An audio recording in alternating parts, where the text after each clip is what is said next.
We're going to cover some really fun and exciting stuff today. If you want to learn how to get your first sale, how to present your offers in a way that gets people pumped about it when you're writing emails, you want to learn how to turn first time buyers into second, third, and fourth time buyers. If you want to build a tight knit community who loves your brand and your offers. Hey, internet homie, Jamie here and Ben, and today I have a new video for you because I want to share actionable step-by-step marketing content that you can apply in your business right now, today. Today is a Throwback Thursday video, and that means that you're going to get long-form content where you're going to learn either a specific copywriting technique, a specific marketing technique, or you get to watch over my shoulder while I work. So I definitely recommend getting yourself comfortable, get something to drink, make sure that you have something to take notes in, and buckle in. If you're ready to market smarter, not harder, then make sure that you give this video a like and subscribe to the channel so that you don't miss any of my next actionable marketing content videos. All right, let's dive right into it. We interrupt this program to bring you the Marketing Nerd Show, starring Jamie, the Marketing Nerd. Grab a seat, take out your notes, and let's get into the show! So, I am super pumped for today. Today is part 2 in our email marketing series. Over the next few videos, we started with the last one. This is the second one, and over the next few videos, I am showing you some of my favorite tricks that I have up my sleeve for generating more sales, because there's nothing more that I hate to see than business owners like you who are spending time on stuff that's not working for you. Okay, so if you spend time writing email newsletters, whether it's every week or once a month or whatever, and you're not actually generating sales from that, then you need to keep tuning in not only to today, but the rest of the email marketing series, because we are going to fix that for you. So we're going to cover some really fun and exciting stuff today. And I'm pretty pumped, not going to lie, because I have been asking basically since January what it is that you guys want to learn more about. And by far the most popular answer that I get is email marketing. You guys want to learn all about email marketing. And the biggest topic that people ask me about for email marketing is automations. So I am going to be sharing with you today 8 proven email strategies that have been responsible for multiple 6- and 7-figure launches for my clients. Okay, these are systems that I designed and that I have personally used myself to generate tons of money for my clients. So if you want to learn how to get your first sale from new subscribers in the first week, how to present your offers in a way that gets people pumped about it when you're writing emails, recover up to 3 times more buyers who ditch you during checkout, leverage your buyers to get more social proof so that you can turn around and then use that in future emails and also landing pages, ads, and all that fun stuff.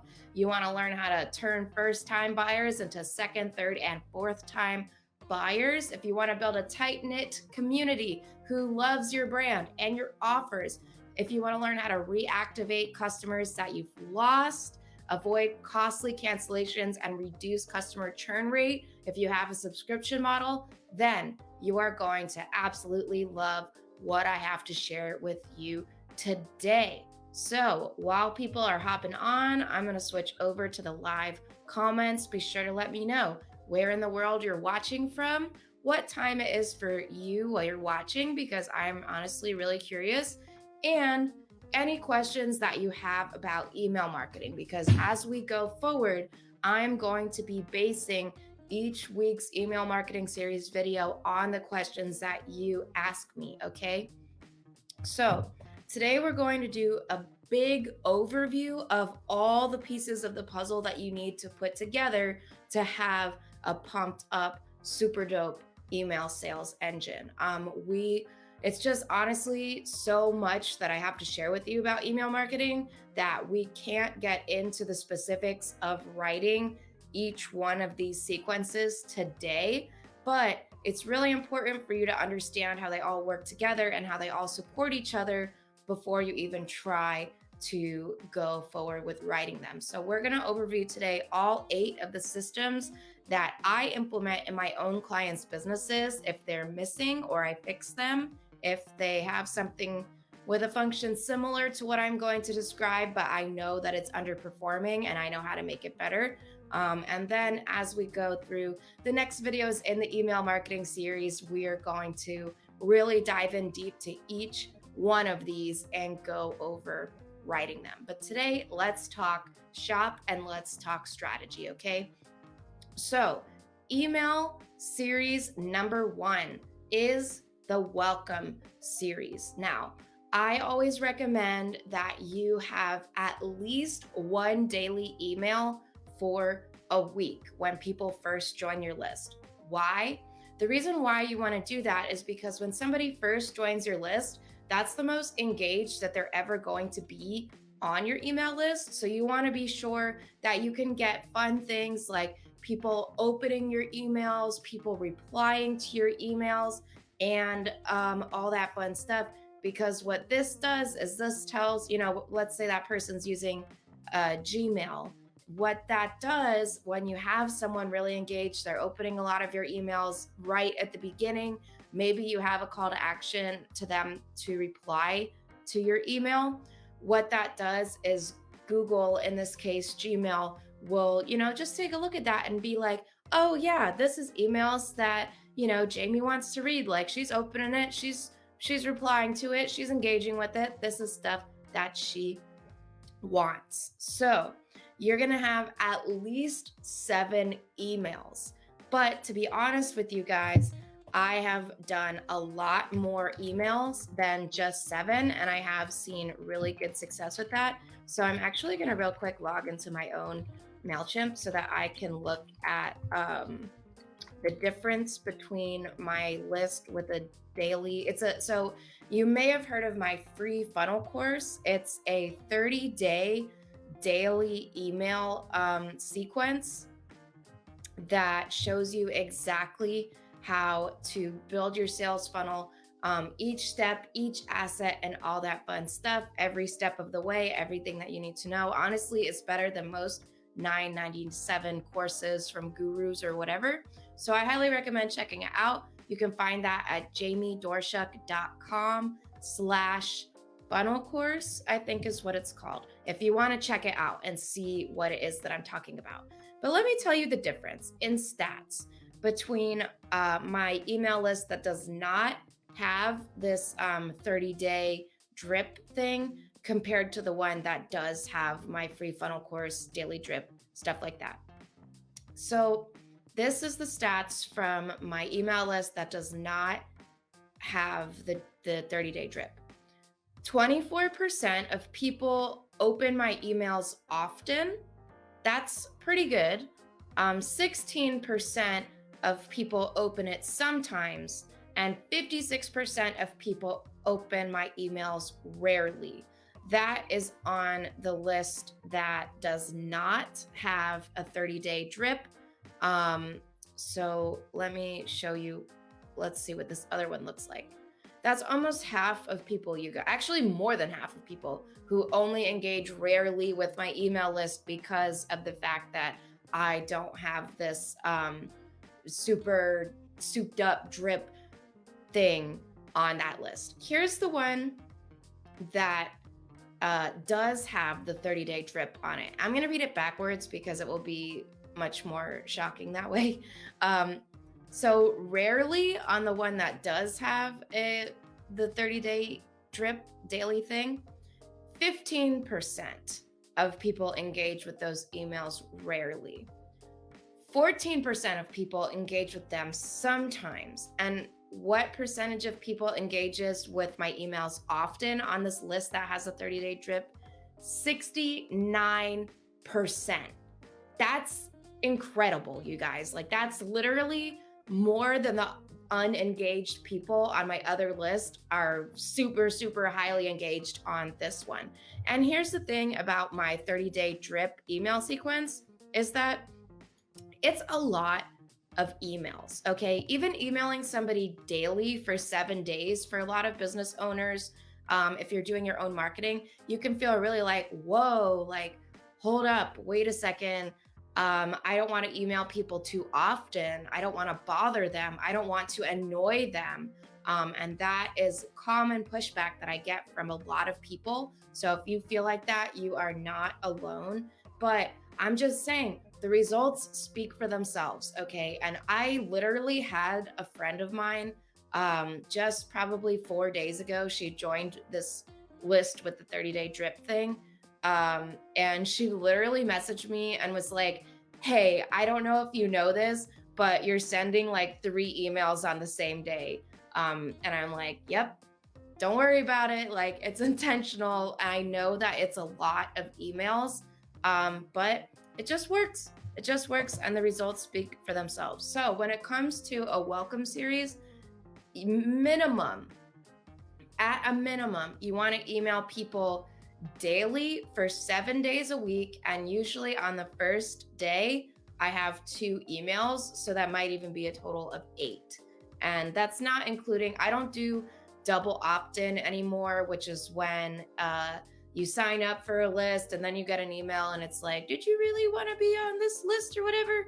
So I don't do that. Most places don't require you to do that anymore. So I'm just pointing that out because that's not one that I'm counting as one of these 7 or 8 emails. These are unique emails that I have written.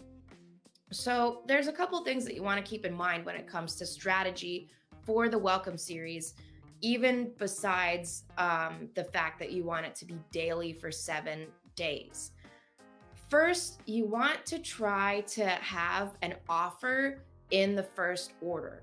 I have done a onboarding series for an e-commerce client. They were in the beauty industry, like niche. So they sell hair care products and appliances for you to curl your hair and straighten your hair and stuff like that. And in that one, what we had was like, it was welcome with the name of their community. We gave them a first time discount of, I believe, 15%, but you'll want to experiment with percentage off and dollars off. But for us, 15% wound up being the best performing thing. And what we did was we put best sellers, and then we had just 1, 2, 3 columns where it had like the title of the little product, a little picture of it, and then a buy now button, just smack dab, and then 1, 2, 3. So we had some type of brand building in there, and we're giving value by giving a discount off, which is what that's basically the carrot that we dangled in this case for e-commerce to get people to subscribe to the list. And we're going to talk opt-in strategy for your lead magnets and list building and all that fun stuff in really, really, really, really high detail in a future video in the email marketing series. So remember to keep checking back right here on Entrepreneur TV for the Marketing Nerd Show so that you can keep following along as we cover writing these in even more detail. But what else can you do with the welcome series? Obviously, it highly depends on what exactly your niche is, right? So let me just tell you about some examples that I've done in the past that can maybe kickstart your creative juices for what you can do. Besides the thing that I told you about where it was this e-commerce thing, this is the most similar to like, if you feel that you're selling something online like t-shirts or hair care products or makeup or, tools or so, like something that you're like, I don't really understand how I can differentiate myself from other competitors in this exact same field. This is a market that I did this in. Okay. So that one was, the first one was an offer. And then basically what I did was I would do tutorials. So kind of like when you're watching Home Shopping Network and before they're like, buy this as seen on TV product for only $97.99. Or usually it's like 57 payments of that. But even before you get to that part where they tell you the price, they usually have like, ooh, look at how good the Dyson like sucks up all the dog hair or whatever and stuff like that. So that's the approach that I took in this case, where it seems really challenging to differentiate yourself. Was I went straight tutorials for I would look at hair challenges. So like, how do you curl a pixie cut, and how do you straighten really curly hair and stuff like that? Because long story about the customer psychology in that case, but basically, um, people who have curly hair, it's a really highly engaged audience. You can just find all types of forums and stuff like that of people who have curly hair trying out different products and giving each other advice and things. So short hair was another one that was like really highly engaged, but I would start to look through the reviews and just see what I could pull out, like what types of features people were like applauding and saying this is great, and I couldn't find it in other products that I tried. So that was the strategy as far as deciding what FAQ type of questions were going to form the basis of that welcome series. And then so each one would have a little bit, it would have a subject line that's like how to curl a pixie cut, and then it would be a like one sentence little thing just to describe like, hey, you're trying to style short hair and it can be really challenging, but like here's some ideas. Then it would be a photo of the video with a play button superimposed on it. And it's nothing fancy, you guys. All it is just a picture that I made that's linked out to the actual video on theirs was on Facebook. And then, there you go. And I picked basically the top questions that I could find as I could pair them to the top selling products. And that's how we handled that case. But some other strategies that you could use when it comes to deciding on your welcome sequence could be to try to create a cohesive concept. So this is where you get into your lead magnets like PDF downloads and audio courses and video courses and stuff like that. Again, due to the nature of this video, and I want to overview the other 7 series with you, we're going to go into a lot more depth on creating lead magnets and how to actually pair them well with your offers, the most common pitfalls that people have when it comes to lead magnets, in the next video that we do about welcome series. So by the way, as I'm going through this, feel free to ask me any questions you have about any of these 8 sequences so that I can be sure to answer them either right now in the comments if you're watching it on a replay, and in future videos as well. Something else that you could do is a challenge for if you're trying to create like a cohesive concept. So in the past, I've done it's basically a menu plan. Every week you get a new menu plan. I've done a 5-day family dinner challenge where it's like an eat-in challenge. And I also experimented with a second one that's a meal planning kit. And sometimes when you make a lead magnet, you can feel really anxious and nervous if it's like, oh no, I'm guiding them through doing the exact thing that I'm gonna, that my product tries to solve for them. How is that going to work for me? I personally believe that, well, not only personally believe, but also have seen in the results by doing this a couple of different times, that when people realize how challenging it is, they're very compelled to buy your offer. And then finally, another strategy that you can use in a welcome series to fill up the rest of those emails, if you're not necessarily trying to make them a cohesive concept, is just overall to share some of your most popular content. This is something that it works great with people like YouTubers and industry thought leaders and stuff like that. So if you're watching this and you're maybe a consultant or an author or a speaker, just using your welcome series as an opportunity to introduce people to some of your most popular content could also be a great use of your welcome series. But the most important takeaways for that are that you want to email them daily for at least 7 days. And if you can go longer, like I have the 30-day drip sequence, you can see in the numbers how powerful that is. And the second main takeaway is that you definitely want to make an offer in the first email. Like I said, when we do our video on creating lead magnets and welcome series, we'll be able to dive even deeper on how exactly to choose the best lead magnet that matches the best with your offer and all that fun stuff. So email sequence number 2 is your main sales sequence. This one is a strict structure that has 10 emails in it. So if you're not quite at the level where you could hire a copywriter to do your emails, I actually put together the email engine template kit, where I have created templates for all 8 of the series that you're going to be learning about today. And the best part is that it's so plug and play. All that annoying prep work and stuff is done for you. So if you're excited to get writing and you want to implement these in your business tomorrow, then you definitely want to check out the email sales engine. You can find that at jamiedoerschuck.com/email engine. If we have a banner that we could put up about where you can find more information about my style of email marketing, that will maybe come up.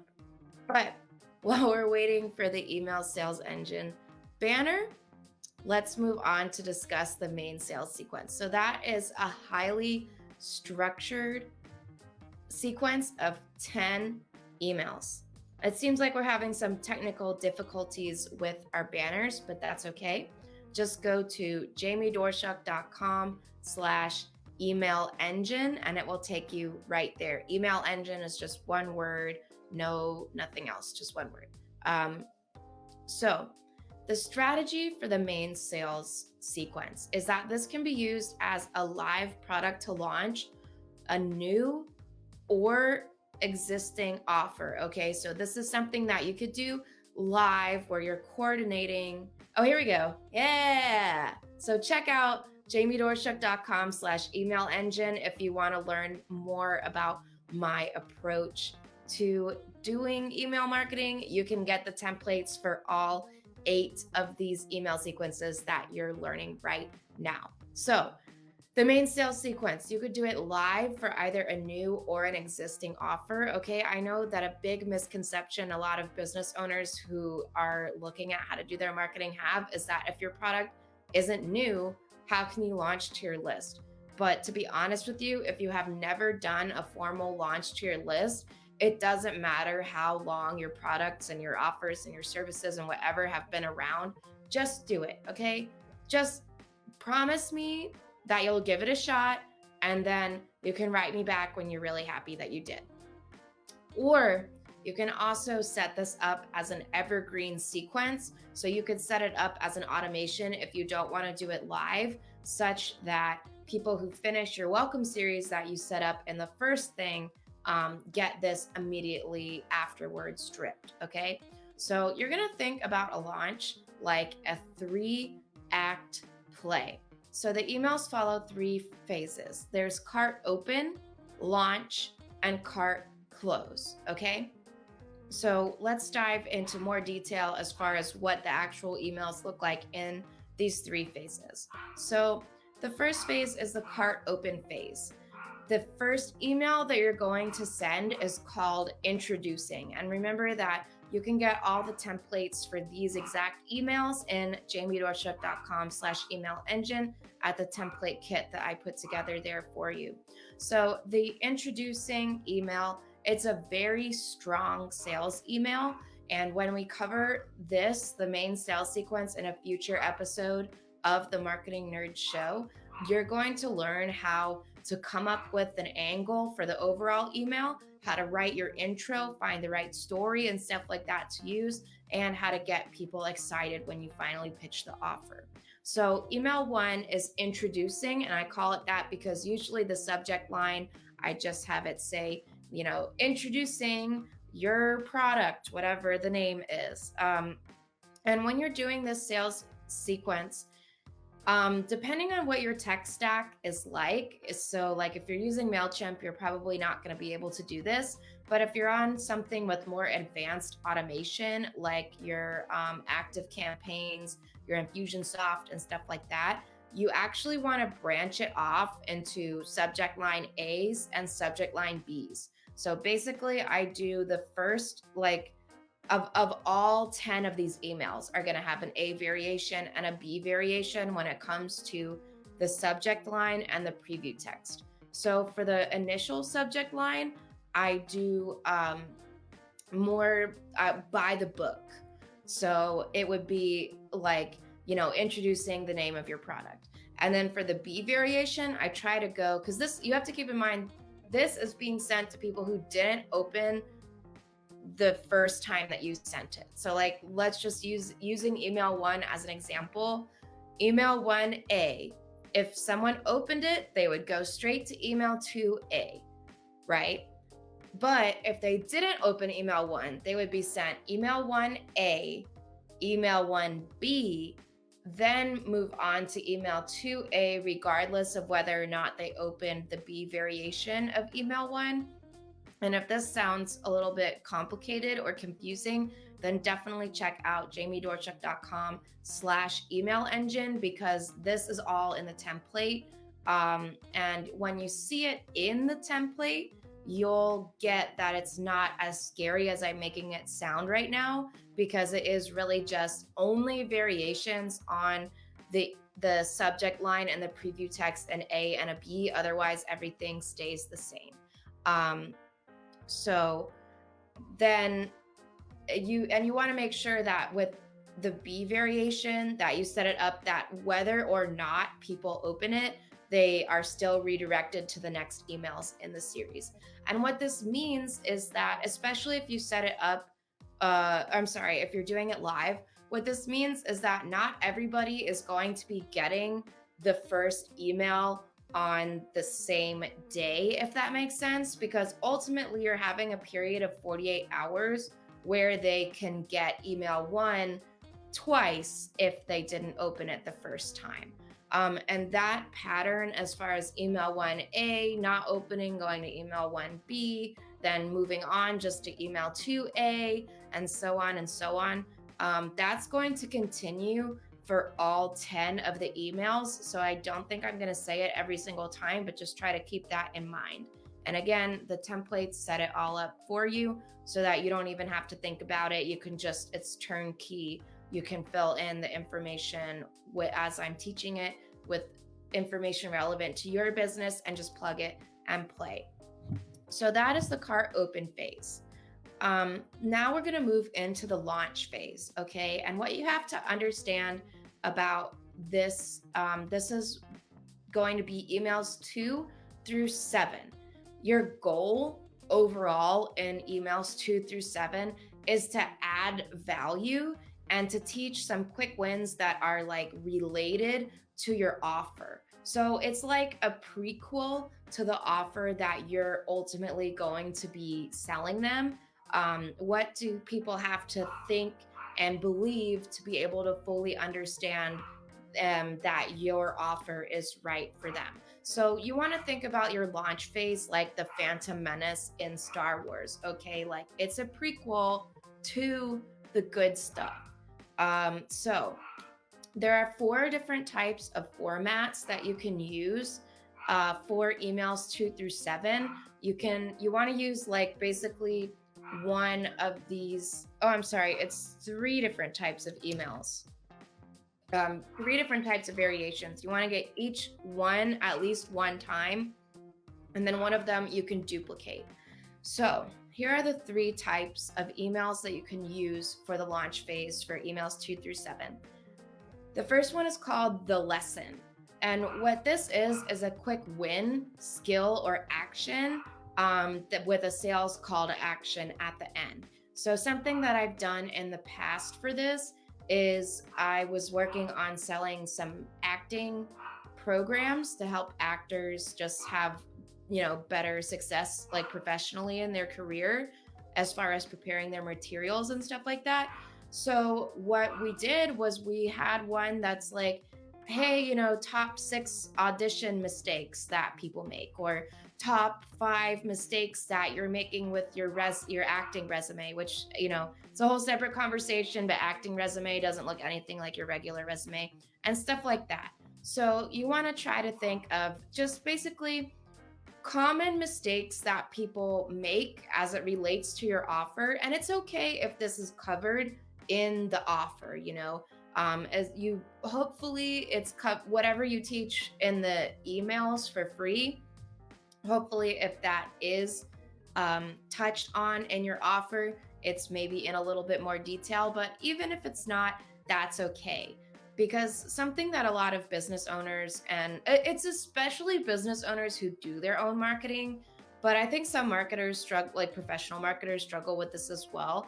And a question that I get asked a lot, but super especially by business owners doing their marketing, is how much should I give away for free? And it's my personal opinion that there's no such thing as giving away too much for free. Okay. I mean, look at what we're doing right now. Over the course of the Marketing Nerd Show in the past, and as we continue to go forward, I'm giving you the real deal shit, right? Like, I'm giving it to you straight, no chaser, no fluff.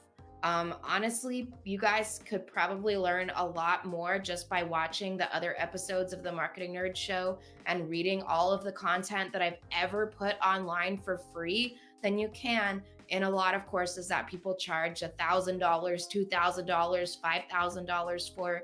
And how do I know that? Because honestly, I've taken a lot of those courses and I've also found myself disappointed. I as well have paid like $1,000 for a course that wound up just being 4 1-hour videos and a test at the end. And if you pass the test, you get the certification or whatever like that. So I give away way more value for free than that stupid course had for like $1,000 and many other courses that I've taken. But do people still buy my products and services? Absolutely, because I can sit here and explain to you all day my exact methodology for whatever it is that I do. But the truth is that you still might want my personal input on your specific business, right? On your specific situation and your specific audiences and what you're exactly doing. So you might still want to book a strategy consultation with me. The fact that I've spent hours and hours and hours publishing for free how to do whatever it is that you want to ask me doesn't change the fact that there is information that's context specific, okay? And then even if you do a strategy consultation with me and we go over what exactly you should do specifically for your business, that is not the same as you hiring me to do it or to project manage your organization while your team executes on what it is that we decided. So that's just a little bit about my personal philosophy and why, when it comes to the question of how much should I give away for free, I don't have. I personally believe that you cannot give away too much for free. And if you do want my personal input on your business, I have several different types of strategy sessions and stuff like that. Let me just real quick find one that I forget what exactly my thing was for my my strategy sessions. Oh, here we go. If you want my personal input on your stuff, you can go to Jamie Doerschuck /brain. Jamie Doerschuck /brain. That's where you can get a 1-hour strategy session with me where we'll hop on a video call and we can talk. You can get my specific personal input on your business and exactly what's going on in your business. So you can get a one-on-one video consultation with me at jamiedoerschuck.com/brain. But that's exactly the thing, right? Like, here I am giving you all this stuff. It's information for free, but people still do want your input on what it is they're doing. So that's just my little vamp on the lesson and how much you should share. And what if I'm thinking about sharing something that's covered in the thing that I'm selling and stuff? Just don't worry about it and be as generous as possible, because it will definitely pay off. And people do value you and they value the contributions that your creativity and your unique ideas can add to what it is that they're doing. So let's keep talking about the emails 2 through 7 of the launch phase. We covered the lesson. The next type of format that you can use is the resource. And what that is you're either sharing your brand's content, external content, or a combination of both of those things. You're just basically sharing information with people that is related to what it is that you're selling. So I've done all kinds of things for this, from highlighting. I've done little roundups of articles that are good to read on a specific topic. I've done roundups of the individual person's content. So like, here's the difference. It could be, if I'm telling you about marketing, right? I could be like, 5 awesome articles that you should read about email marketing. That's not a good subject line, but we're talking just about the concept right now. So it could be like that. And I could link you out to like Gary Vee and Pat Flynn and like people like that.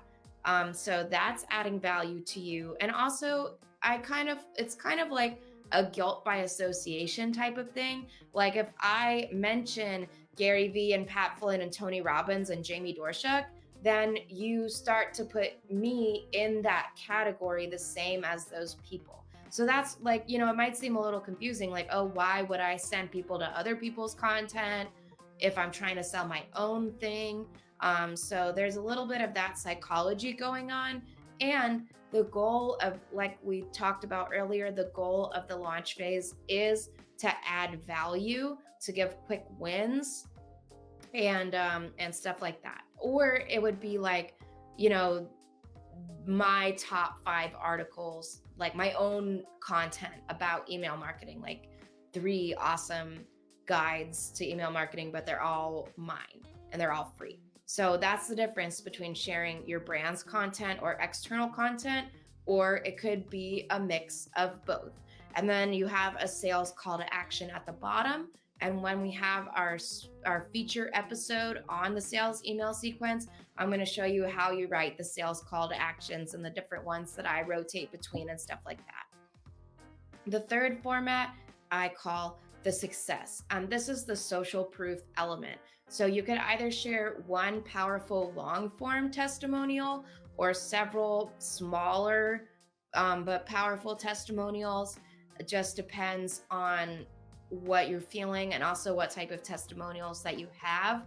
But you could share several shorter, powerful testimonials with a little story wrapped around it. And then you're going to conclude that with a sales call to action. So all 3 of these, even though it's free content and even though you're adding value to people, you're giving them value and then you're telling them, psst, by the way, just remember, my whatever it is that you're selling is still available. And if you want the step-by-step, directions on exactly how to get the results that you want, then you definitely want to check that out. So that's kind of what that is going to look like. And for the interest of time, we can't go over all of the details on how to write it, but the specific order of those 3 formats that I use is inside the email engine template. So you can find that at jamiedoerschuck.com/email engine. That is covering the launch phase. And then finally, we're in the close cart phase. And the strategy for this is actually something that I personally developed called the triple close. So once I was working with a client and he was asking me my opinion on, if we're going to send 2 emails, do I think it's better to send one in the morning and one in the afternoon, or one in the afternoon and one like late at night? So I was like, why don't we do all 3? And to be honest, he was a little bit freaked out about it. He thought that people would get mad. But I did talk him into trying it. And then we tried it, you guys, and it absolutely crushed it. It did like double and the launches, when you do them how I instruct right now and how they're instructed in jamiedoerschuck.com/email engine, it's like a snowball effect. Okay. So when it starts going, a lot of people freak out because like maybe they don't get sales on the first day or only a little bit of sales by the second day. But honestly, each day that goes forward, plus you have to keep in mind, well, like, I don't want to say day, like let's say email number, because of the whole AB thing and the 48 hours and blah blah blah. But each email phase that tapers out, each time that goes by, you get more and more sales. And then on the last day, it just goes bananas. Like, I've literally seen our revenue double on the last day after using this triple close. And that's been in both 5 and 6-figure launches. And that's how we got to some of these 7-figure launches, because of this triple close strategy that I developed. So the first 2 emails, 8 and 9 of the cart close phase, are going to be strong sales emails, and they're going to be one in the morning and one in the afternoon. And finally, the last email is going to, I call it late night or PM2. And it's basically the equivalent of like, you up? So you're just, and I do have an A and B variant of these ones. So how the cart close phase winds up working is basically that you have, let's say it's your last day, and then you have 8, 9, and 10A all go out.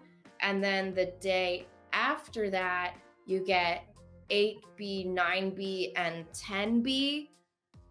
So the way to conceptualize it is that everybody gets 8, 9, and 10A. Everybody gets that, and they're going to get it on the same day. But then the next day with 8, 9, and 10B, not everybody is getting it. Who gets those emails is basically determined by whether or not they opened the like individual emails, not like if they opened them as a group.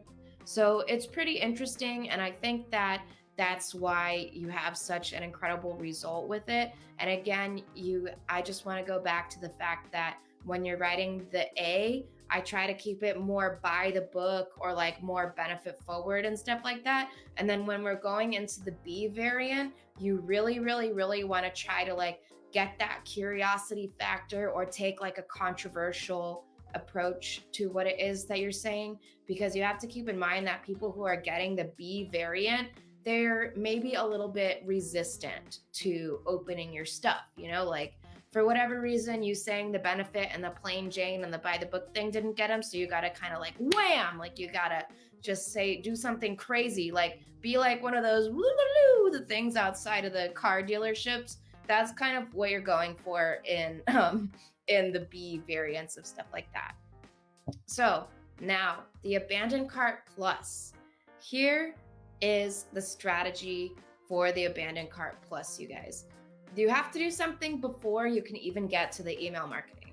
And I am going to I'm going to share my screen right now so that you guys can see what exactly it is.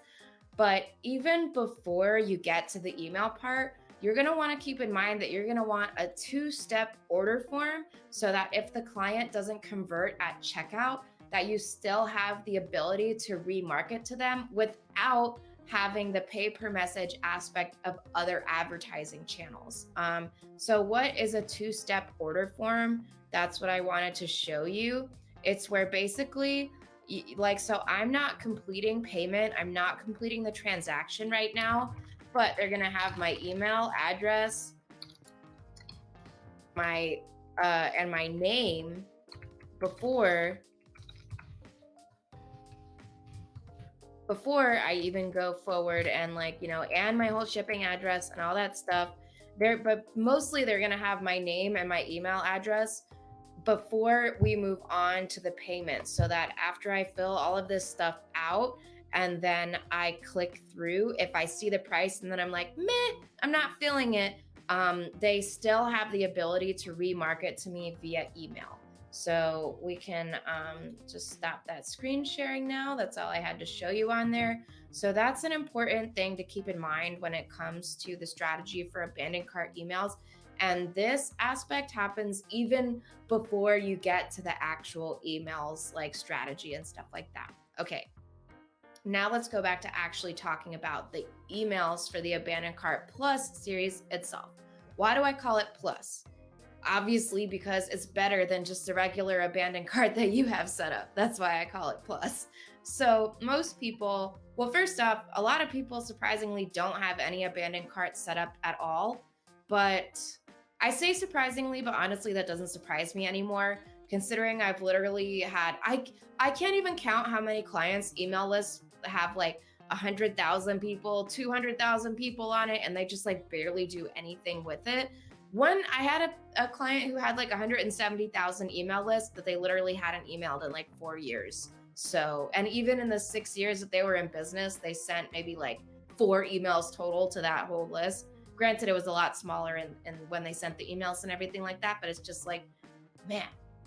So if you don't have an abandoned cart series, that's okay, because a lot of people don't. And you're probably honestly like ahead of the game as far as realizing that you don't have that set up, and that is something that you probably should have at the stage that you're at. But most people, if they do have an abandoned cart sequence, it looks kind of something like, let's say I put my info in that thing that I just showed you, the 2-step checkout. And then I'm like, meh, when I look at the book, and then I just kind of like, do my own thing and close out of it and whatever. And it's out of my mind. A lot of people will just be like, hey, like the book, do you still want to buy it? Within maybe 24 hours of me doing that. And then maybe that's the last that I hear from them in that regard. You can go so much further with the abandoned cart than most people do. If you're like super advanced, maybe you have a 48-hour thing that goes out. Let me tell you about the Abandoned Cart Plus. We don't just send 2, not 3, not 4 emails. We send at least 6 emails, if not more, going for like a week past abandoning the cart, sometimes over a month afterwards and stuff like that. So let's go over like just the overall strategy. So there's the immediate reminder of like, I clicked out within the first 15 minutes, and most people are good on this front. This is like where most people stop, is that within the first 15 minutes, I get a communication like, hey, do you still want that stuff? I take it one step further. I give the 15-minute reminder, and then 24 hours after that, still asking you about it.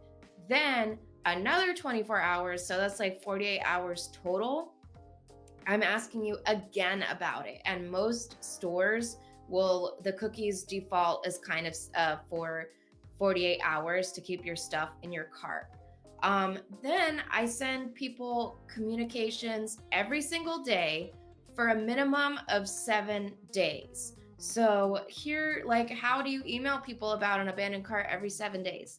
Here's a few different strategies that you can look at, and we'll go again in a lot more detail on how to write this when the Abandoned Cart Plus series has its own video. But if you want to get started right now, you can also get the templates. You can get the exact templates for what it is that you're learning about so that you could start writing them today.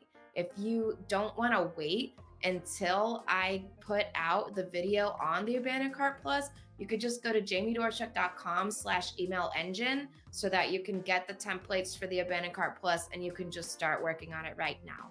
So some of the strategy when it comes to your abandoned cart, besides, getting that double whammy, that 1-2 punch in on the first 24 hours, how are you going to fill up the next 5 days, right? Or the next month or the next whatever. Some strategies that you can use is reviews and social proof, just including those in your email. You could also, I like to try to quantify the benefits that you're getting from whatever the product is. So to go back to the menu plan example that we were vamping on before, something that I mentioned in the Abandoned Cart series is stuff like, oh, well, people who are on here save on average $200 per shopping trip because they're not buying unnecessary groceries and stuff like that.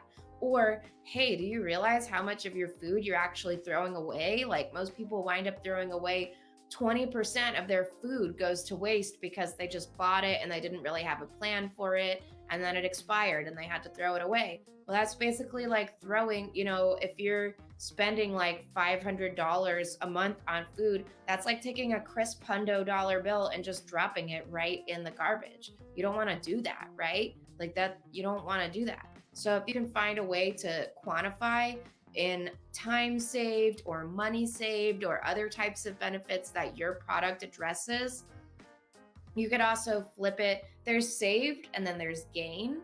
So you can look at it either of those two ways, but you want to look for ways to quantify that in what it is that you're writing for your abandoned cart sequence.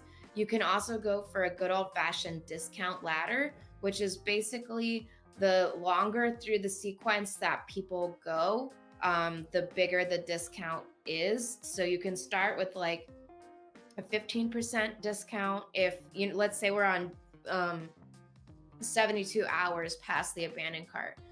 Well, maybe they could have a 15% discount, and then the day after that, like a 20%, and da da da da. Something else that I've experimented with, if you don't want to do a discount ladder, because some people have the perspective that you're psychologically rewarding people for not taking action.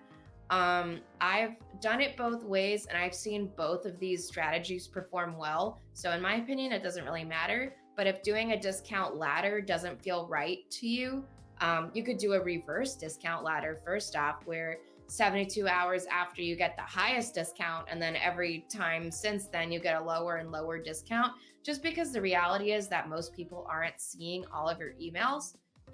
But if you didn't want to do that, something else, even just outside of the discount ladder that I've done, is bring up a discount and then use maybe in one email we talk about the discount.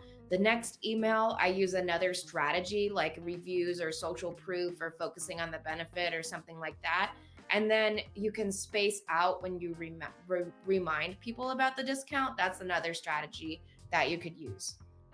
And you could even extend your abandoned cart plus sequence further, or switch to the educational cross-sell series, which we're about to cover in 2 series. So that is this one.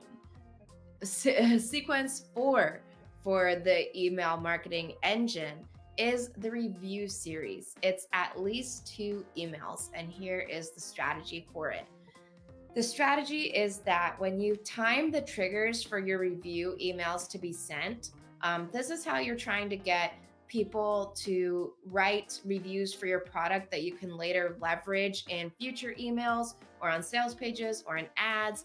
And you can find story angles to use in the future and stuff like that on them. You're gonna wanna look at your sales cycle. So going back to the weekly meal plan example, for us, you're paying monthly for a menu plan that you get once a week, right?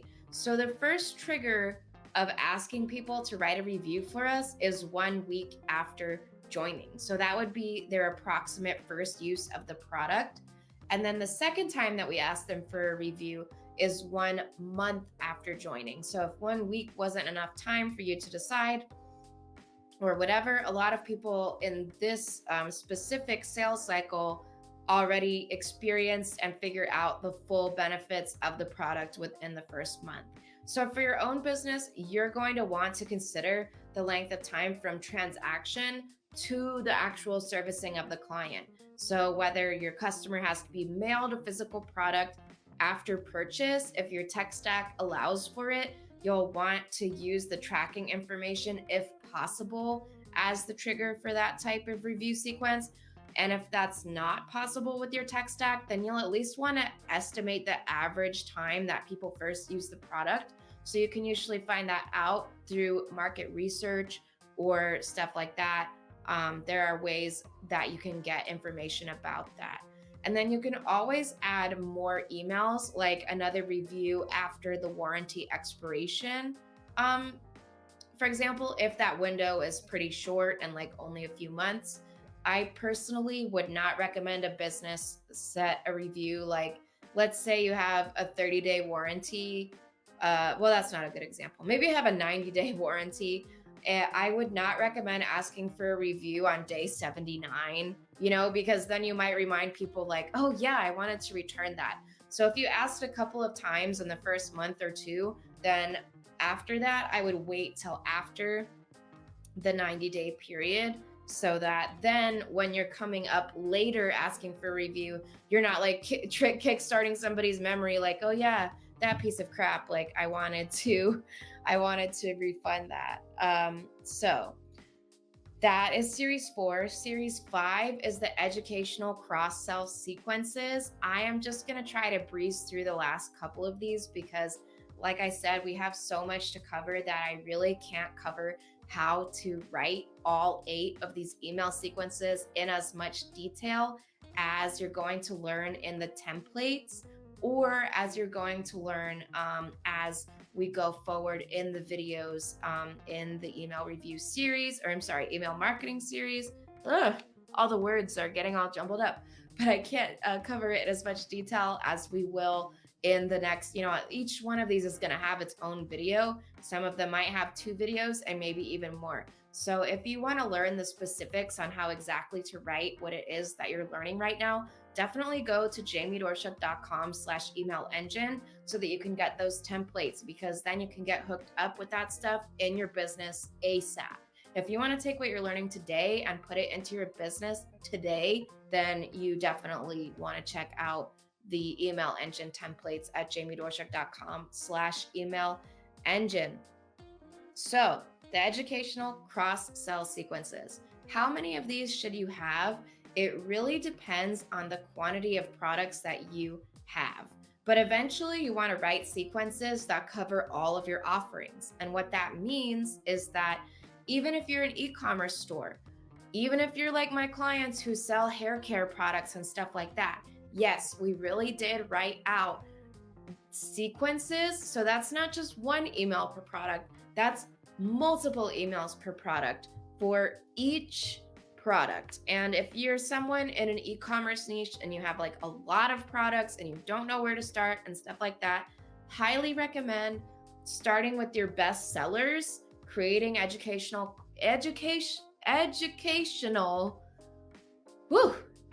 cross-sell sequences. I feel like that is a tongue twister. So if you can make a video of yourself saying that 8 times fast successfully, then I might have a little present for you. So I challenge you to do that for sure. But yes, so that means we really did create sequences for each of their different products. And what those sequences look like is we would focus on a tool like the curling wand. And then, I'm just going to read you off some of the subject lines. Never used a curling wand. Here's how. How do you use a curling wand without burning yourself? That's the subject in the preview text. So that one is educational. The secret to beachy waves that last all day. How to use a bubble wand attachment. So that again was some educational content where we were linking people out to, in this case, video tutorials of how exactly to use the products. And then we would put at the bottom of that email, again, the little picture of the product, what it's called, and then the buy now button, so that you could easily buy any type of product from the email. And so in that case, that educational cross-sell series was only 2 emails. And here's how it works is that you basically want to have it set up in your email marketing software such that when a client buys a product, they get tagged that they have XYZ product. So if somebody bought the curling wand in this e-commerce company, they'll have a tag that says curling wand. And then we know what products they have and which they don't. So let's say their first purchase was the curling wand. Well, now we know, we're going to sell them the shampoos next. And then after that, we're going to sell them the brush. And then after that, we're going to sell them the hair dryer. And then after that, we're going to sell them the mousse and blah, blah, blah. And so as people are buying more products, they're getting new tags put on them. So then in this way, they're only being advertised stuff that they don't already have. So if you're an e-commerce store like this case where you have like 40 products or more on your store, then it's going to take you a little bit more time compared to if you're like a consultant like me, or you're in professional services, or you're in videography, or you're only having a limited amount of products. Then it's not going to take you as long. But if you're in the case like the e-commerce companies where you have a ton of products, start with your highest or your top sellers. And then after you're done with the top sellers, you just want to try to go ahead with highest average order value items. So basically, like, if you sell it, it's a bigger ticket item than usual, and then it feels like a really big win for you, and then you can move on to everything else. So the goal of these educational cross-sell sequences is to answer questions and objections that clients have about your various products. So it could be instructional content like the tutorials that I shared with you, or other types of value adds like sharing stories, relationship building, etc., that relates to how your readers' problems are addressed by the offer. So that is the educational cross-sell series. And again, if you want to get the templates for all of these emails so that you can just start working on them ASAP, definitely check out the email engine templates. So the series 6 for the email automation is VIP sequences. And then again, the number of emails in this series really depends on you and how creative you want to be. So here's a couple of overall strategies and then some approaches that you can take if you want to experiment with it. Basically, the purpose of the VIP sequences is to reward the most frequent purchasers and the people who buy the most amount of a dollar value transactions from you. And you just want to make them feel cool for being so good to you because you're cool. So if they like your stuff, then they're cool. So you want them to know that you think that they're cool, right?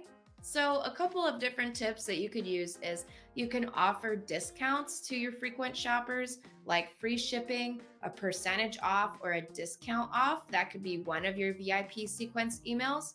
And how do you determine this? It depends exactly on how your email automation is set up. But if you want me to help you with your automation strategy, like I said, you can get that one-on-one session with me at jamiedoerschuck.com/brain. And that way we can talk directly about what it is that you're doing, and I can help you optimize how you have your automation set up and stuff like that. You could also randomly announce big awards. So maybe like $100 shopping spree or $500 shopping spree, or if you're like an influencer or a consultant or a speaker and you have like let's say you have a Keystone flagship program that's like $3,000. Well, maybe once a month or once a quarter, you give away one of your bigger ticket items to people who are in your VIP squad, just so that you can share the love and let them know that you appreciate them being there for you. And then you could also just give swag. Everybody loves stickers, mugs, shirts if they're cool, but stuff like that. So you could just randomly give some swag to people. That's always fun. And you could even go big with experiences. And what this means to me, it reminds me of a story that I heard by the founder of Airbnb, whose name I forget, but it doesn't matter. And he was on a podcast. I think I heard this story on, oh no, you know what? Maybe that's wrong. Okay, so it was either one of two things. It was either the podcast called How I Built This, or it's a podcast called The Noah Kagan Show, which is Noahkagan.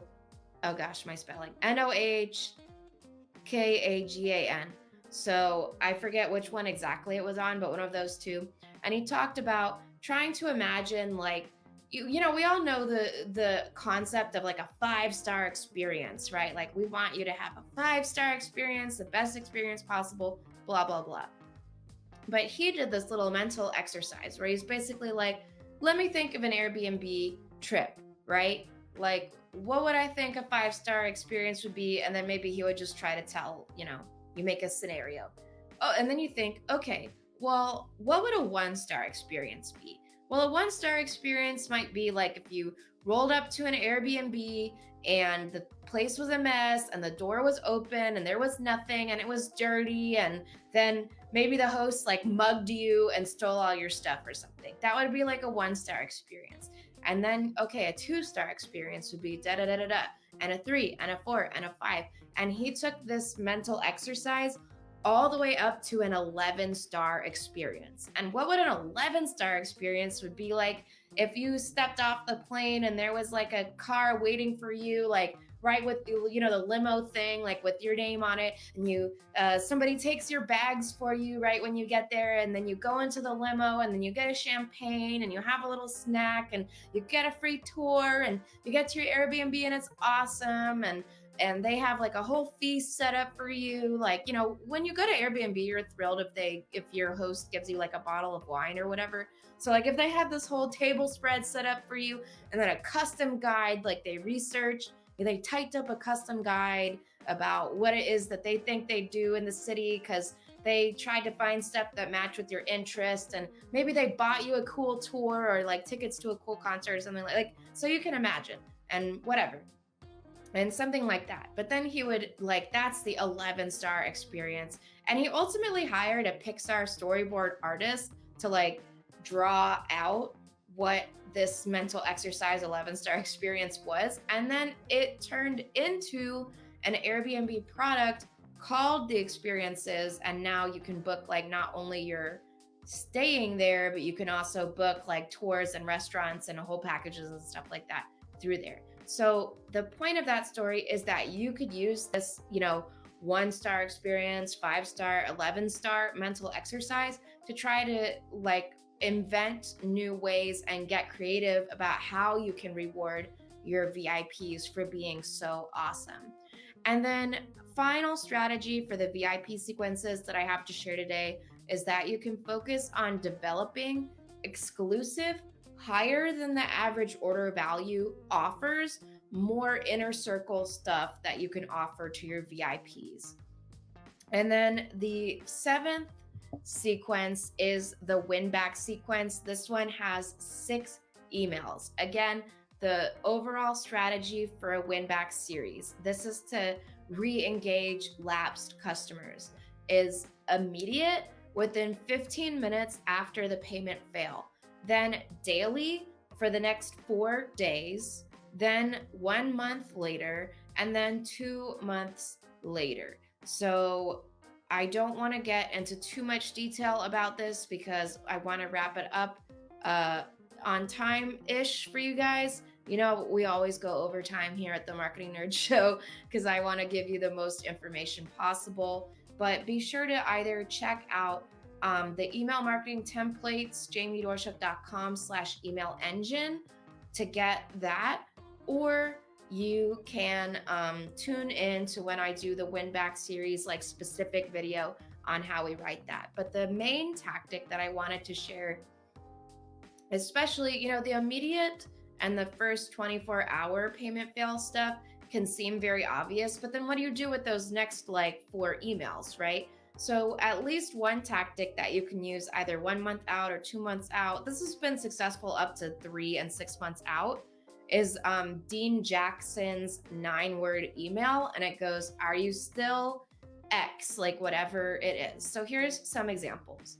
If you're a realtor and you were working with a lead on buying like a house, and then they kind of dropped off in the sales cycle, you might reach out to them 3 or 6 months later and with an email automation that says, "Are you still looking for a house in Tampa?" as the subject line. And you really don't have to say anything other than this. That's the whole point about it being a 9-word email. If you're a local business and somebody was checking out your website and you have your 2-step check-in form or whatever. Oh no, you know what? So let's say they were subscribing to your gym. They were a gym member and then they canceled their membership. Hit them back up 6 months later with, "Are you still interested in spin classes?" Or if you're like a karate studio, "Are you still interested in learning karate?" If you're doing travel, you could say "Are you still interested in going to Clearwater?" Or if you're a professional or a business oriented market, you could say, are you still running Facebook ads? Or I might say to you 6 months from now, are you still interested in learning how to make more sales in email marketing? So that's the overall concept of the 9-word email. And that is a perfect strategy to use when it comes to later in your win back series, just to fill in some of those final emails. And then the 8th and last automation strategy sequence that I wanted to share with you today is key for subscription models. I call it the preventative plan cancellation series. And this one is 4 or more emails. It really depends on your sales cycle. Here's the strategy. My perspective is that an ounce of prevention is worth a pound of cure. So basically, if you're someone, especially if your subscription product has a long cycle, like let's say somebody pre-purchased your service for a year. This is something really common when it comes to retention rates that I find with my clients. Well, look, and it's a good problem to have. Sometimes you have a monthly plan and then you have a bulk plan, right? So you have a monthly plan and then maybe you have a plan for a year or something like that. Most people, their monthly retention and their monthly churn is more like higher churn than the annual stuff.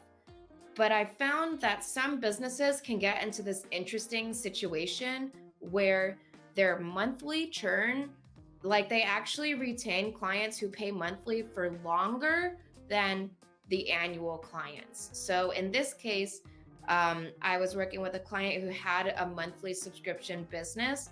They would keep their monthly homies for approximately 18 months on average, but of the people who pre-purchased for a year, that churn rate was like half.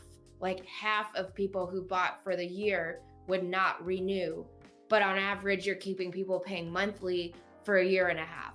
So if you're kind of upside down like that in your subscription business model, then this preventative plan cancellation email series is definitely something that you want to implement first. Some strategies that you can use for it is to quantify the value added over time. Basically, what you're trying to do is you want to communicate with people like, hey, we're doing good things for you. Hey, by the way, like your stuff is going to renew. If you can get them to pre-approve the automated renewal in a year, even better. It depends on what exactly your tech stack is like, whether or not that would be possible. And if, let's say, a client is having a problem that's going to cause them to cancel the plan when it comes up to the renew date, you start communicating with them in advance so that your customer support team has the chance to resolve any user issues that would cause that before that failure payment. Or let's say that somebody's credit card expired or whatever, and that's the reason why it's a failed payment. Well, this preventative plan cancellation series, which you're going to find in the templates as well, is basically just trying to prep people on check that your card information is up to date. What should you do if you have a problem and stuff like that. So you want to try to quantify the value added over the time period. So like I said, going back to that menu plan example, I would tell them like, yeah, you've been a subscriber with us for 6 months, and on average you've saved like let me look at it so that I can look at the actual numbers that I said. It's pretty interesting. So during like wow, can you believe we've already been cooking together for 3 months? Time sure flies when you're having fun. During that time, you've saved over 111 minutes on grocery shopping, 540 minutes on meal planning, $650 on 13 dinners out, and $600 worth of food waste. So I calculated these numbers just by finding peer-reviewed studies and calculating out averages. And that is a strategy that you could use to try to figure out metrics like that for your market too.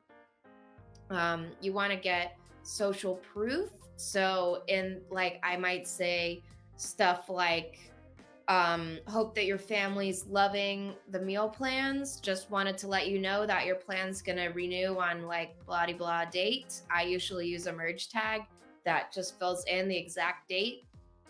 And if you want to, in this case, what was happening was that basically like people wanted to change their plans, or they wanted to upgrade, or they wanted to, you know, and then they would cancel because they want to just change what plan they're on, when in reality they could have just spoken to a customer service team member to change that without canceling the payment. But then once people cease their payment, it's a little bit more of a hurdle to get back over like them re-subscribing to your thing, versus if you can just keep their payment current and not have that lapse at all. So that's the strategy with the preventative plan cancellation series. So you guys, like I said in the beginning of the session, today we're just overviewing the main email engine framework and that any business can use to generate sales.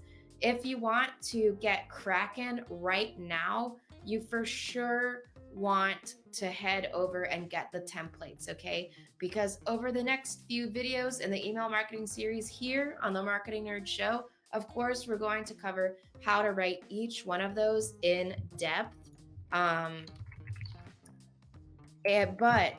if you want to get started writing right now, then you should definitely head over to jamiedoerschuck.com/email engine to get the awesome template pack that I put together for you. You're going to find templates and strategies to write all 8 of the email sequences that we covered in this video today, and all of that annoying prep work of like setting up the documents and figuring out like the subject A and the subject B and the preview A and the preview B and all that whack stuff is just done for you so that you can just hop on in and focus on writing. So if you want to take what you learned today and implement it into your business ASAP, then the email engine templates are definitely the way to go for you. So head over to jamiedoerschuck.com/email engine to check it out.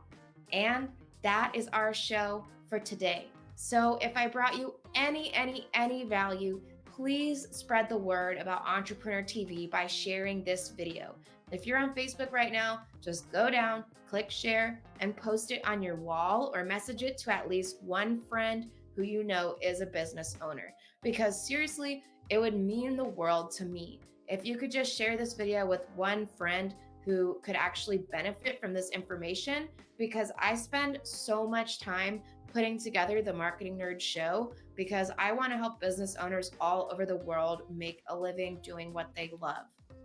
So if you want to continue the conversation, then be sure to join me in my free Facebook group, the Marketing Nerd Crew. That's a place where you can ask me your questions. You can share your sales and marketing materials for feedback. You can chat with me. You can have opportunities to get on the Marketing Nerd Show. I've done plenty of free live coaching for people who want to come on the show. And you can learn more about how we can work together if you do want to get my personal input on your business. So definitely check out the Marketing Nerd Crew. I think it's a very fun and cool resource because I have a dope swipe file. I share tons of tools, tips, tricks, and secrets. And again, remember to check out jamiedoerschuck.com/e-commerce engine if you want to get the templates for everything that we just discussed today. So thank you so much, everyone, for joining me today and sticking with me through this. I will see you next Wednesday at 8 p.m. Eastern, and we're going to be continuing our email marketing series. We're going to start to dive in depth on how to write each one of these 8 sequences. So I'll see you next Wednesday. Now, what should you do if you want to continue learning about copywriting? What's a good next step for you to take after this video? Definitely make sure that you join my free 1-month sales copywriting course where you're going to learn step-by-step processes for research, strategy, and of course, even more in-depth techniques on how to write stuff like sales pages and email sequences like you just learned today. You definitely want to join that and check that out at jamiedoerschuck.com/funnel. Also, if you want to join a community of smart marketers and business owners just like you, then come join our secret society. You'll find that at the Marketing Nerd Crew, jamiedoerschuck.com/crew. That's a place where we can connect with each other. You can get advice, not just from me, but also from professional marketers and high-level business owners just like yourself. Also, I heavily moderate the group so you can be sure that there's nobody in there trying to scam you or sell you anything. You can find that link at jamiedoerschuck.com/crew, and you can find all the links that we just talked about, as well as all the other places of the Marketing Nerd community in the description below. So if you like this video, then remember to hit that like button and subscribe to the channel so that you don't miss any of my next free actionable marketing strategies. Thank you so much again for watching this far. I really appreciate it. If you decide to give any of these strategies that you learned in this video a try, please leave a comment and let me know how it goes, because I would love to hear from you. Also, if you're looking for something to watch next, definitely check out these two videos that just popped up on the screen for you, because I've personally selected them to follow what you're watching right now, so you know that you're gonna love them. Thank you so much once again for watching today's video, and I'll see you next week. Bye for now.